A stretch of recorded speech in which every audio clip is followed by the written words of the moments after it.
Last week, the Director of Public Prosecutions, Jane Francis Abodo, intervened to save an 84-year-old woman, Kevin Anabaseruka, who had just been remanded to Totomara prison after news of a land wrangle spread like wildfire. Today, the issue reared its ugly head back into public discourse when the leader of opposition, Mathias Mpuuga, arrived in Luweero to look at the implementation of government programs. People in Luweero suffer of land disputes mainly because there are some other people who have support from government officials. Most of these land evictions are done by government, I mean people in government, people that have connections here and there, and I think we still have these evictions because there is no political will. When the head of state wants these evictions to stop, they will stop. Local leaders complained to Mpuuga that they are dissatisfied with how land wrangles are handled.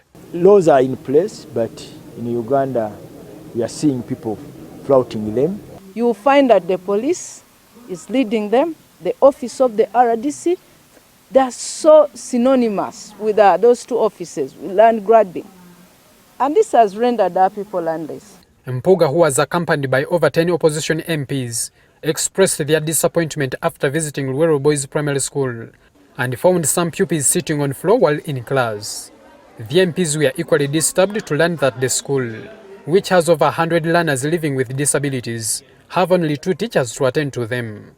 It's our obligation to go and speak about it in Parliament, in all manner of fora, and say this is unacceptable and our people must reject it.